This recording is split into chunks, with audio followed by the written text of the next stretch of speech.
very informative presentation about the cord blood quality in UK and Japan. And the next one, we would like to invite Lorenzo Beltrame. He is from the Institute for Advanced Study on Science, Technology and Society in Australia. And today, Austria. And he has been doing research on the issues of the relationship between biomedical innovation and society. And he has researched on stem cell issues, including the Italian debates on stem cell research regulation. Thank you. I will present a joint paper with Christina Uskeller in which we'll explore the field of umbilical cord blood banking, and I will present some example and case studies that call into question the rigid separation between public and private, redistributive and market economy in the field of cord blood banking. Our aim is to offer an explanation of the emergence of different models in cord blood bio-value exploitation, as well as of their growing hybridization, avoiding what we call the standard narrative of opposition. According to this narrative, the two main models of cord blood banking are presented as separated, opposed and inspired by different ethics and logics. In this narrative, public banking works in the framework of redistributive economy and in the logics of public healthcare service. And since it is based on free donation, public banking is inspired by and at the same time promotes communitarian values of altruism, social solidarity and social cohesion. On the contrary, private banking works in the framework of market economy made by private biomedical industries that sell service on the market. Cord blood becomes thus a private good used for autologous or family-related use, and since individuals retain these tissues for family use, this configures or builds on a neoliberal form of social organization where individuals manage their own health and of their family in a logic of self-interest that promotes individualism. We do not call into question the existence of these two models, nor we question the different societal implications related to them. What we call into question is the idea of a rigid separation explained only by embedding, only by recurring to the embeddedness, of this institutional arrangement in different ethics and normative cultures, because this line of reasoning cannot explain the growing hybridization of the two models. Indeed, there are several hybrid zones that call into question this separation. First, there is the case of dedicated autologous or related allogenic preservation. Indeed, in case of particular medical needs, a family could storage the cord blood of the newborn or a sibling for a dedicated transplantation. And this is not a pure redistributive function, and it is performed both by private companies and by public banks. In some countries are only private banks that offer this service. In other countries is managed by public banks, such as in Italy for example, and in other coexist different options according to the development of the public and the private system and according to national regulation.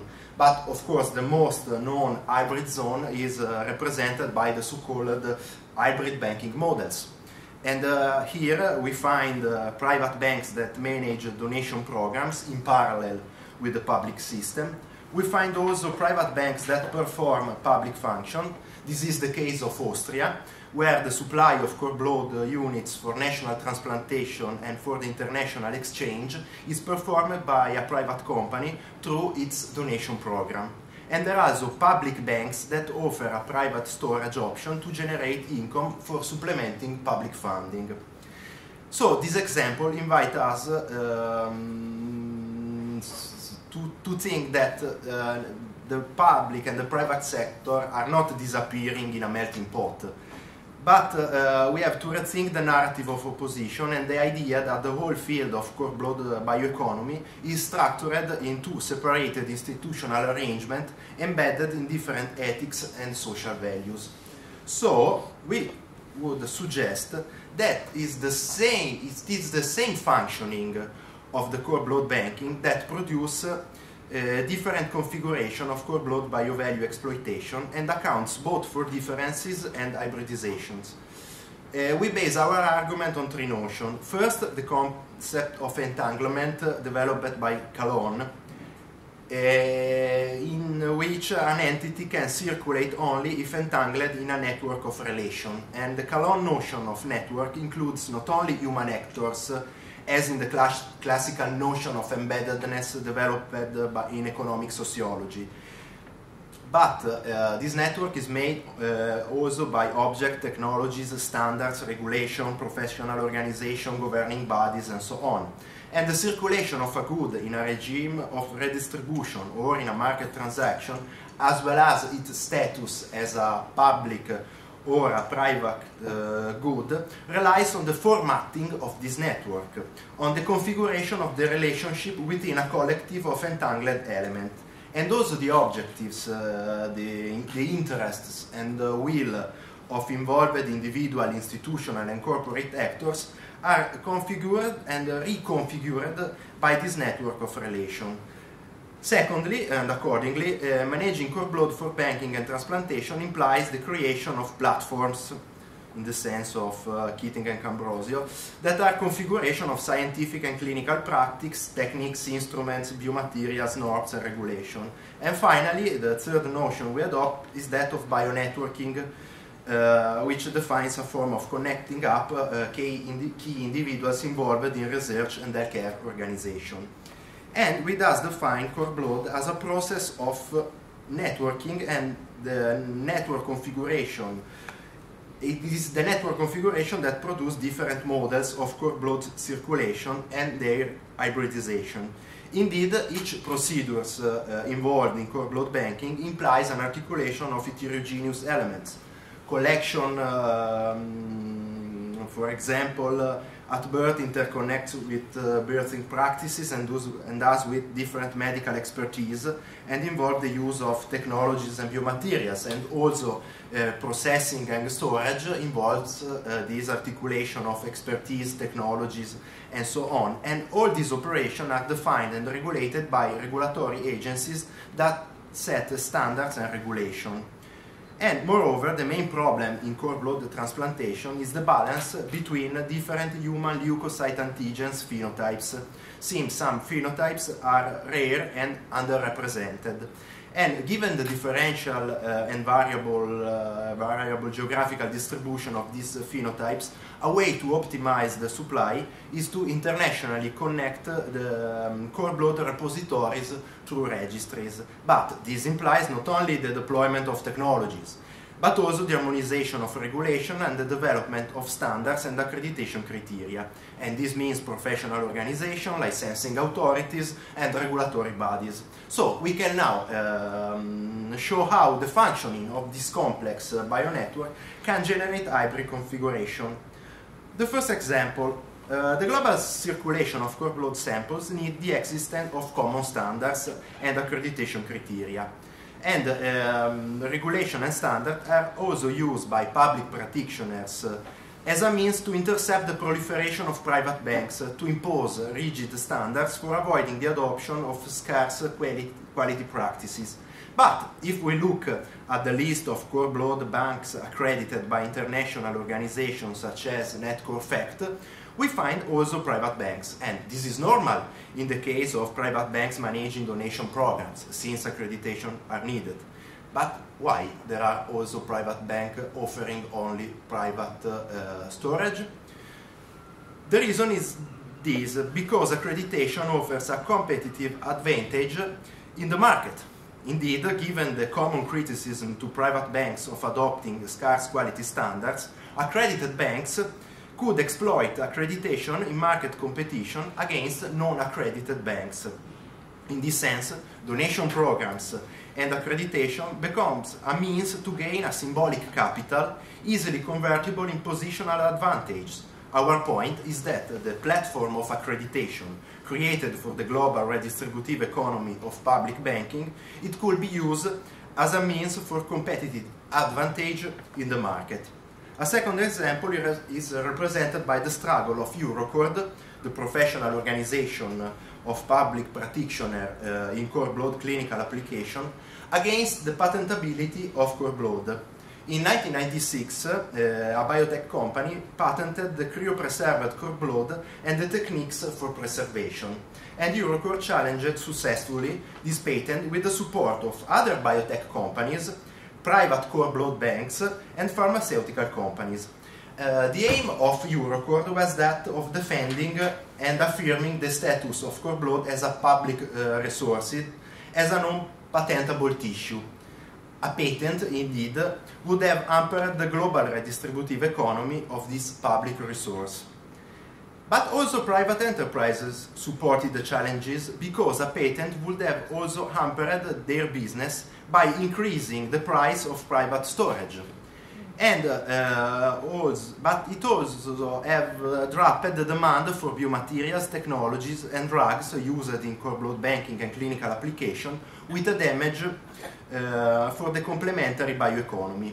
In this sense, Eurocord, by defending the ethics and the spirit of public service of redistributive cord blood economy, also enabled the material feasibility of the competing market economy of private banking and of the accompanying biomedical industry. Our point is that redistributive cord blood economy and the market economy developed in symbiosis through the same platforms. And finally, Brown and colleagues, including Laura, have described how the global redistributive circulation of cord blood samples is organized in a market model. Public banks and registries indeed exchange cord blood samples for transplantation and generate income, since the export price is higher than the cost of storage. We will only add to the worthwhile analysis of Brown and colleagues that this international trade in cord blood units is an interesting hybrid configuration, because we have a redistributive economy working through a market model, but without a proper market logic. Indeed, first, this market model responds to the need of managing the differential geographical distribution of HLA phenotypes. In other words, these hybrid platforms emerged as a response to the constraints of the biology of the immune system and not for profit-seeking reasons. Second, banks compete in this trade not for profit-making, but for generating income that supplements the support of charities and the state for covering ordinary operating costs. In other words, these market transactions serve to support the public redistributive economy. And finally, market competition generates a better compliance with international standards and thus improves the quality and safety of cord blood transplantation. For example, the Italian system of public biobanks has experienced a decrease in its export of cord blood units considered of an insufficient volume. Being competitive means storing cord blood units with an higher volume, that is, in its turn, means units with more stem cells that increase the probability of a successful engraftment, or, in simple terms, the improvement of cord blood transplantation outcomes. So, in conclusion, we argue that the production and exploitation of biovalue in the field of cord blood banking and clinical application are not simply embedded in opposing institutional arrangement inspired by different ethics and economic logics. These growing overlaps, contamination and hybridization between redistributive and market economy are the outcome of the configuration of the enabling bionetworks on which cord blood banking and clinical application take place. And we have shown that the same platforms created for the global redistributive cord blood economy enables also the market economy of private banking, and a market-like organization, instead of hampering redistributive economy or threatening its ethics, allows a better functioning of the global circulation of cord blood for the public redistributive economy. So, we argue that It is the interplay of technical, ethical, economic, and logistical consideration, and of heterogeneous elements, including biomaterials, technology, practices, expertise, standards, regulation, and involved actors, that produce the configuration of the bionetworks in which cord blood circulates. Therefore, instead of adopting rigid analytical categories such as the narrative of opposition, we should examine the practical functioning of bionetworking in cord blood banking for understanding the dynamics that shape the configuration in which the exploitation of cord blood biovalue takes place. Thank you for your attention.